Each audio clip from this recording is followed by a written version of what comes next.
Hey guys, how's it going? Hope you're having a wonderful Wednesday. Today is July 1st, so a happy Canada Day to everyone out there watching. Even if you're not Canadian, happy Canada Day anyway. I am wearing my 150% Canadian dude shirt, which I got a few years ago when Canada celebrated its 150th birthday, hence the 150% Canadian dude, which I am.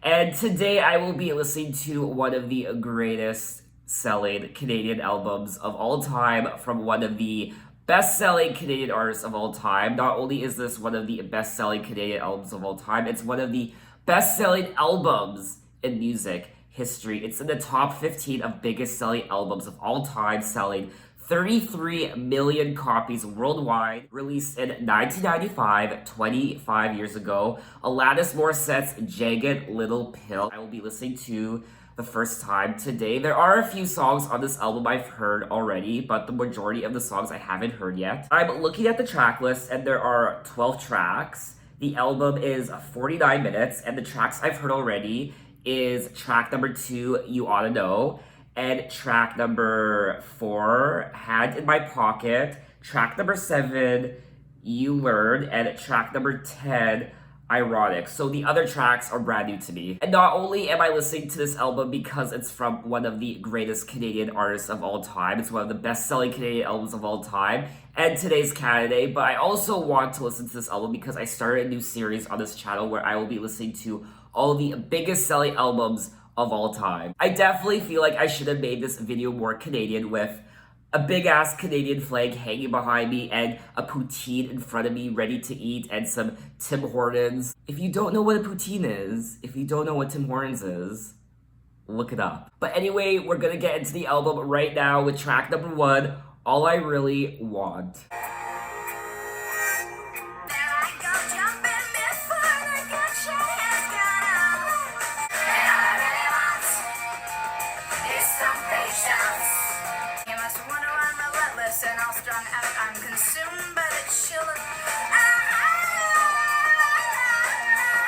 Okay, and that was track number 1, All I Really Want. Wow, this was such a great song. I regret not listening to this song when it first came out in 1995 when I was just a wee lad. I am a little speechless. This was a really good song. I loved everything. Again, I mean, I always love Alanis Morissette's lyrics, so they were always golden in my opinion. Her voice, just everything. I mean, this was a great way to open the album, and it's always a joy listening to her voice. It's so unique, and there's always so much passion. She always has so much to say in her lyrics. Not just her lyrics, but the tone of her voice. It always seems like she has so much to say just in the tone of her voice because it's so passionate. And I am looking at the singles released from Jagged Little Pill, and All I Really Want was the 6th single released, which is odd because I don't recall ever hearing this song. I only recall hearing the first 4 singles off this album. To me, Alanis Morissette's voice is a part of my childhood. It's so nostalgic. Anyway, now let's move on to track number 2, You Oughta Know. I want you to know. Would she go down on you in a future? 'Cause the love that you gave that we made wasn't able to make it enough for you to live open wide. And I'm here to remind you there was a slap in the face. How quickly I was replaced. And I am thinking of me when you fuck her. And every time you speak her name, does she know how you told me you'd hold me until you die? And I'm here. Woo!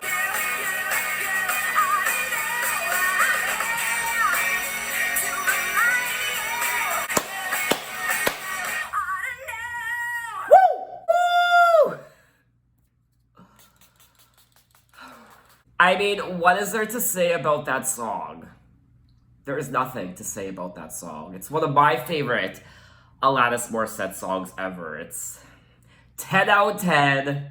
It's the greatest song ever created by man, or in this case, woman. It's wonderful. Well, I got a full day's worth of workout listening to that one song, as you just saw it, jumping up and down like a crazy man on this yoga ball right here. Workout's done for the day. Anyway, Now let's move on to track number 3, Perfect. If you're flawless, don't forget to win first place. Make me prouder. 'Cause everything I do for you, the least you can do is keep growing. I'm doing this for you alone, damn good. Are you crying? Be a good boy if you're perfect. Okay, and that was track number 3, Perfect. And this was another beautiful song from Alanis Morissette that I enjoyed listening to. I like the lyrics. She's saying, "What's the problem? Why are you crying? Be a good boy. Push a little farther now. That wasn't fast enough to make us happy. We'll love you just the way you are if you're perfect." And I will say, as I'm listening to this album, I can't help but think of Avril Lavigne, in particular, her very first album from 2002. And I can definitely hear the similarities in not just the voice, but the songwriting and the production as well. So I'm curious to know if Avril Lavigne was heavily influenced by Alanis Morissette, which I'm thinking she was. And it's no coincidence they're both Canadian too, so. Now let's move on to track number 4, Hand in My Pocket. I'm sure that I'm healthy, yeah. You said everything's gonna be fine, fine, fine. 'Cause I've got one hand in my pocket, and the other one is giving a high five. Feel drunk, but I'm sober. I'm young and I'm underpaid. 'Cause I've got one hand in my pocket, and the other one is giving a peace sign. You said everything is just fine, fine, fine. Okay, and that was track number 4, Hand in My Pocket. And I remember hearing this song all the time in the mid to late 90s. It's a great, great, great song. I love the lyrics. In particular, I said before, I love all of Alanis Morissette's lyrics, but this song in particular, I love reading the lyrics to and singing along to. I will also point out that this album, Jagged Little Pill, was nominated for 9 Grammy Awards, winning 5, including Album of the Year, making Morissette at 21 the youngest artist to win the honor. I remember being, 5 or 6 years old, and when she came to the part of the song where she says, "I'm brave, but chicken shit," I always giggled because, oh my gosh, she said the word shit. But anyway, now let's move on to track number 5, Right Through You. Wait a minute, man. You mispronounced my name. I see you right there.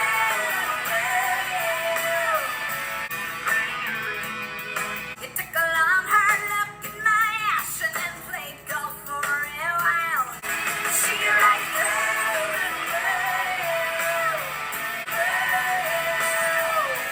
Got anything, I show up with my army and a ammunition on my neck.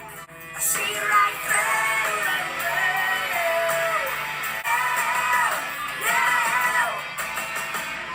Alrighty, and that was track number 5, Right Through You, which was another great song. This whole album is great, let's be honest here. And read the lyrics, she's saying, "Wait a minute, man, you mispronounced my name. You didn't wait for all the information before you turned me away. You cannot hurt my feelings." And then she goes on to say, "You took a long, a hard look at my ass and then played golf for a while. You shake us like a fish." And then she goes on to say, "I walk right through you. I feel right through you. I know right through you. Oh, hello, Mr. Man. You didn't think I'd come back." So this is the same guy she was singing about at the beginning of the song. "You didn't think I'd show up with my army and this ammunition on my back. Now that I miss fame, now that I'm a zillionaire, you skim the credits for your name and wonder why it's not there. I see right through you." And reading the lyrics to the song, it could mean different things, but the way I'm interpreting it is that she was treated a certain way before she was famous, and now that she's a zillionaire, like she said in the song, and she's Miss Fame, she's going back to these people and she's saying, "Hey, I see right through you. I look right through you." So now let's move on to track number 6, Forgiven. You know how Catholic girls can be. I never forgot it, confusing as it was.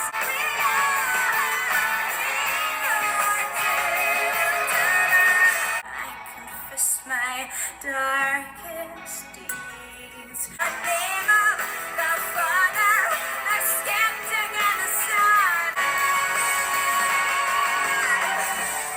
We all had our reasons to be here. We all had our minds made up for us. Okay, and that was track number 6, Forgiven. Wow, this is one of my favorite tracks on the album so far. I really enjoyed it. I just wanted it to keep going on and on and on. The song is already over 5 minutes, but I just wanted to keep going on and on and on forever. She confesses in the song that she is a Catholic girl. You know how us Catholic girls can be? We make up for so much time a little too late. No fun with no guilt feelings. And the sinner's the savior, the loverless priest. I'll see you next Sunday. I confess my darkest deeds to an envious man. My brothers, they never went blind for what they did, but I may as well have. I mean, I feel like this song could again be interpreted in many ways, but it sounds like she is a Catholic girl, but she's saying that she made some mistakes and she wishes to be forgiven, perhaps. She's saying we all make mistakes, we all learn from our mistakes, we all have things to learn from our mistakes and what we've done in the past. What I learned, I rejected, but I believe again. I will suffer the consequences of this inquisition. If I jump in this fountain, will I be forgiven?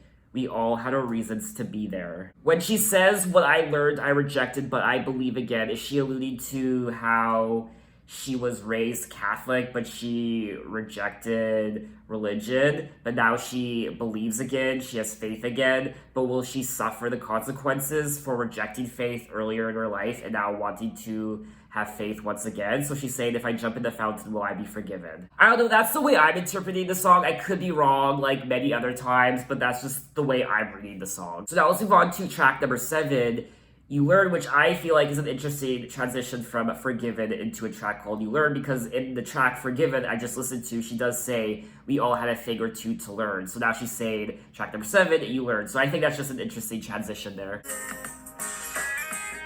Hi, recommend getting your heart trampled on to anyone. Swallow it down, put a jagged look. You live, you learn, you love, you learn, you scream, you learn. I certainly do. You bleed, you learn, you scream, you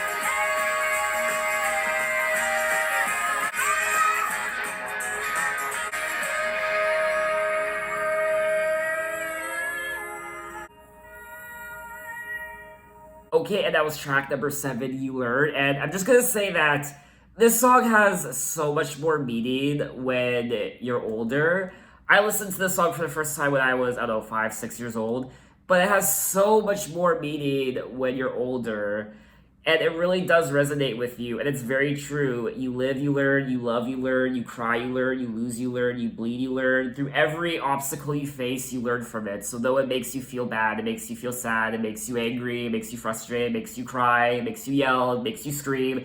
You learn from all those experiences. You learn from the good and you learn from the bad. And that's something you don't really learn when you're 5 or 6 years old, or maybe you're taught it but it just doesn't register, you know. It's not until you've actually faced hardships in your life do you actually start to resonate with this song. So now let's move on to track number 8, Head Over Feet. I had no choice but to. I've heard this song before.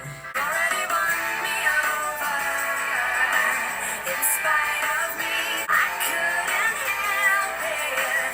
It's all your fault. Don't be alarmed if I fall. Head over feet. You are the bearer of unconditional things.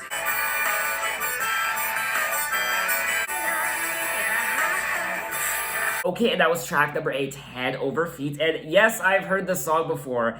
At the beginning of this video, when I was looking at the track list, I saw this track, but it didn't ring a bell. But the second I started listening to it, it was all coming back to me again. I feel like this song is pretty straightforward. She's saying, "You've already won me over in spite of me, and don't be alarmed if I fall head over feet, and don't be surprised if I love you for all that you are. I couldn't help it, it's all your fault." I mean, I'm just falling in love with this album as a whole. I already loved the singles, but the album, the songs I haven't listened to yet, I'm equally impressed with, and I'm a little speechless. I love hearing the harmonica. It's one of my favorite musical instruments. So now let's move on to track number 9, Mary Jane. What's the matter, Mary Jane? Had a hard day. It's a long way down. Here you're losing weight again, Mary Jane. Well, it's full speed, baby. Please be honest, Mary Jane. Are you happy?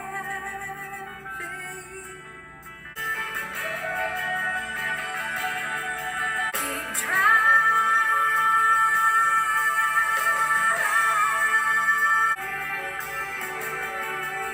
Okay, and that was track number 9, Mary Jane, and I absolutely loved this song. It's one of my favorites on the album. It was a joy to listen to. And this song is quite interesting because as to who this Mary Jane is, I don't know if it's a reference to marijuana, which Mary Jane is slang for marijuana.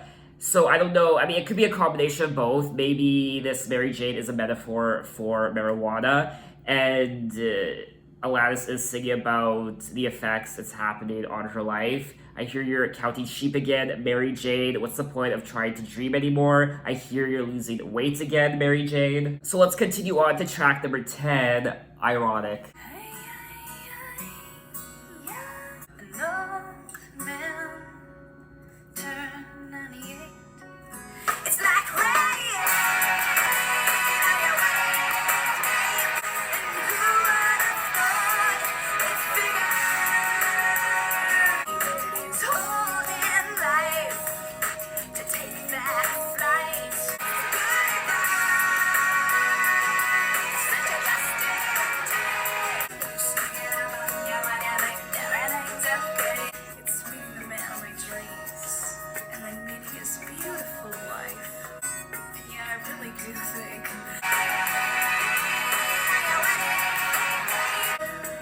Life is funny, singing about you.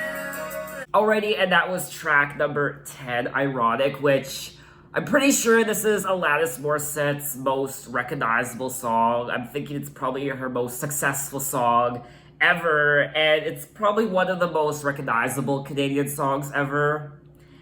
And it's just simply remarkable. I love this song so much. It never gets old. A lot of these songs on this album just never get old. You can listen to it every single day and it will never get old. I mean, when it hits that chorus, it's like rain on your wedding day. Bam!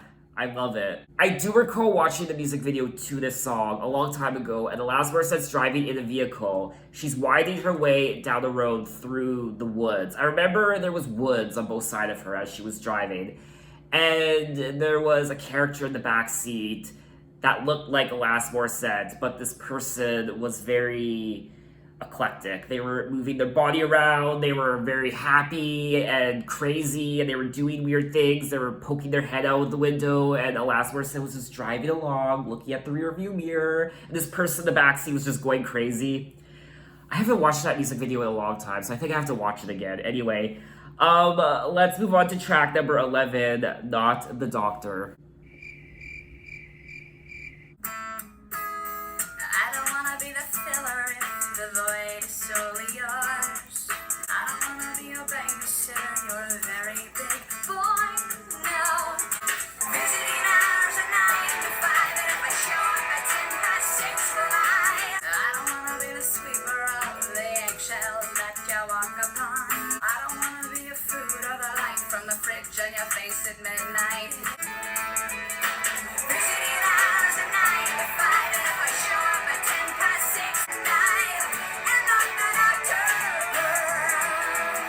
Okay, and that was track number 11, Not the Doctor. She's saying, I don't want to be your glass of single malt whiskey hidden in the bottom drawer, and I don't want to be a bandage if the wound is not mine. I don't want to be your babysitter, you're a very big boy now. I don't want to be your mother, I didn't carry you in my womb for 9 months. Visiting hours are 9 to 5, and if I show up at 10 past 6, well, I already know that you'd find some way to sneak me in. So it would seem that she is singing about this gentleman, this guy, who seems to be struggling with something. Maybe an addiction or what have you. Maybe this was a relationship she was in. And she doesn't want to be, she doesn't want to be, she's not a doctor. She can't help this person. She doesn't want to help this person. She didn't carry him in her womb for 9 months. I don't want to be your idol. This pedestal is high and I'm afraid of heights. I don't want to be lived through a vicarious occasion. Please open the window. So it would seem like this guy that she is singing about is drinking quite a bit. I don't want to be your glass of single malt whiskey. He's also doing drugs, perhaps. Perhaps he's in rehab. She's singing about visiting hours are 9 to 5 and I show up at 10 past 6. She is seeing him and she doesn't want to clean up his eggshells. She doesn't want to be a part of the problem. She doesn't want to increase the wound. So this was a pretty interesting song. It's probably not one of my favorites on the album. It might be one of my least favorites, but I still enjoyed it. So now we have come to the end of the album, ladies and gentlemen. Track number 12, Wake Up. You like snow, but only what goes around never comes around till you. Goes around never comes around much easier not to. Get up, wake up. Alrighty, and that was the final track of the album, track number 12, Wake Up. And this seems to be the continuation of some sort of very toxic and ill and sick relationship that's been in progress since the very beginning of this album, especially with track number 2, You Oughta Know. So that's obviously one of the major themes of the album is this relationship that seems to be very sick and very toxic. And it looks like she doesn't want to baby this guy anymore. She's not this guy's mother. She didn't carry him in her womb for 9 months. And she says in the song here that there's no love, no money, no thrill anymore. There's an apprehensive, naked, little trembling boy with his head in his hands. Get out of here, enough already. So she's had enough. And what goes around never comes around to you. Get up, off of it. And when she says off of it, I'm wondering if she's alluding to the guy getting off of drugs when she says get off it. Because I feel like that's another one of the themes of the album. Addiction. I feel like she is alluding to drugs quite a bit on this album, so get off of it. Maybe that's the reason the relationship is so toxic and wrong, because this guy has a lot of problems. Perhaps he's on drugs, he might be an alcoholic, I don't know. But it just seems to be a very negative relationship. I don't usually do this, but I'm actually on the Wikipedia page for the album. It actually gives some better insight into what some of the songs are about.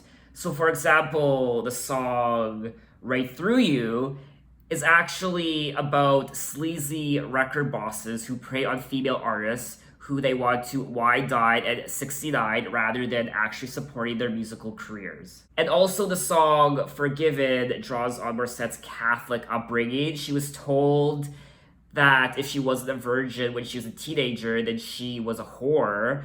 She believed that if she had sex, she would be damned in hell forever. So that's pretty big. And the track You Learn is about ditching fear, opening your heart, and speaking your mind. And when the going gets tough, walk around the house naked. And Mary Jane is about Morissette trying to reassure a friend who's having a rough time, or possibly smoking marijuana. So that's kind of blurred right there in the sense that is it about an actual friend or is it about smoking marijuana? It doesn't say what the song Not the Doctor is about, unfortunately, but then it does say wake up takes the shape of a cry for help, to an apathetic world. So it looks like I was a little off when it came to some of my interpretations of some of the songs, which is totally fine because I feel like music is a universal language, so I'm gonna interpret a song differently than someone else would. But I feel like obviously a song will always have its true meaning from what the artist intended, which is fine. But it's going to mean something different to someone else who reads it. So as a whole, I loved listening to this album. I love Alanis Morissette's voice. She has I feel like one of the most recognizable voices in music.